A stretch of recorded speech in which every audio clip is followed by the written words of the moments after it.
some business to say. So Woo! could you stop screaming in my ear? Welcome to another session of Table Talk. I'm Pastor G. And I'm Pastor J. And today we're talking about the winning season, baby.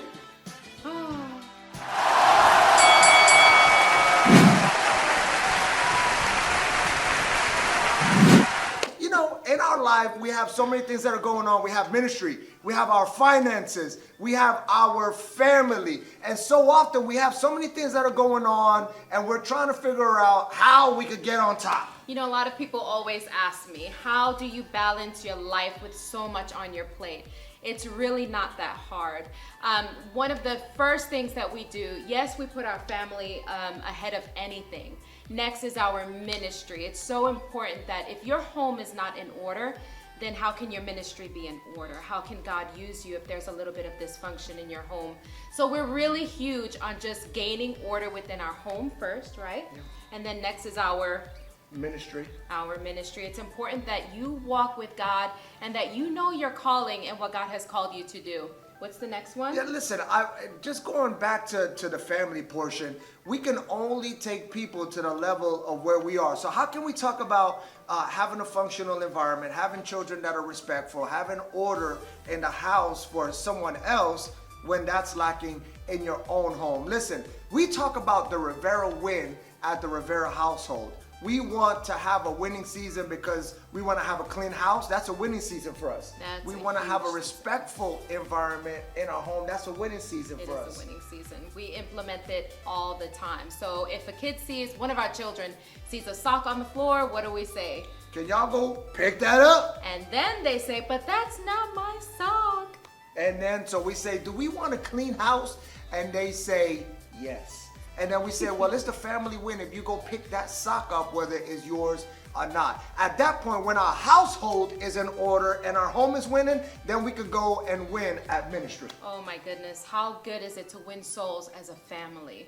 And so once you have that down packed and God is just using you and he's just broadening your ministry, it's important to just bring alongside the people that follow you, right? Bottom line is this. People are looking at your family whether you think or not. You live in a fishbowl. You know when you go to like a little fish tank and you're like, here, fishy, fishy, fishy, fishy. This was happening in our household all the time. Listen, go ahead and mess up one time and see what's going to happen. And then you're going to realize how many people are looking at you. Like so you got to get to a family win. And then when you start winning at ministry, then all the things begin to line up and all areas of your life begin to win. What's your motivation? Like when you look at our family, what motivates you to continue to have a functional, nice family environment? Just the fact, listen, that's such a good question. Just the fact to see my children serving the Lord, that's a huge motivation for me.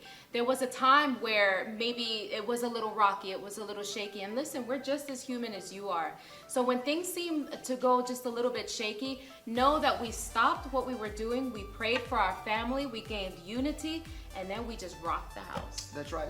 And then as far as ministry, then you are able to open up and share from your experiences from a transparent place, right? Like we've been through stuff, but we had to gain order in our household. My spiritual father told me one time, I was just trying to get some advice because everything was out of whack. The kids were acting up. She was acting up. Woo, woo. She was. I'm just kidding. Right. And so he said, listen, you got to set boundaries in the household. An environment without boundaries is like the animal kingdom. And so you want order in your home, begin to set boundaries and watch everything get into order. Then we get to the final one, and the final one is finances. Finances. Listen, you've got to get your finances in order. This is the perfect season, the perfect time to just say 2020, my finances are going to be set in order. Download savings apps. There's like Acorns, I think there's Red Robin, I don't know. There's a bunch of stuff out there that you can just kind of slide some money in and put it as a savings account. Out of sight, out of mind. When your finances are in order in your house, then I'm telling you, everything will function just right. Make sure, and I'm going to throw this in there, that you give your 10% to God as well. What does it benefit you to have all this money and not give forth only 10%, which is what God is asking you for? When you do that, your household is blessed. Amen. Amen. And so listen, allow your finances to get right. There's Dave Ramsey, which is a great resource that helps people. Dave Ramsey says that every dollar has a name. And so budgeting, if you have leaks in your budget, things that money is going to that when you realize or look at the end of the month, say, where did my money go to? If it doesn't have a name, it just goes to whatever. And so get those 3 areas in order in your life: family, ministry, finances, and watch there begin to be a huge turnaround in your life. Woo! Oh my goodness, stop. Listen, don't forget to follow us on social media platforms: Facebook, Instagram, Twitter, The wherever Link you can Church. find us. You type in The Link Church OKC. Woo! We want to see you win.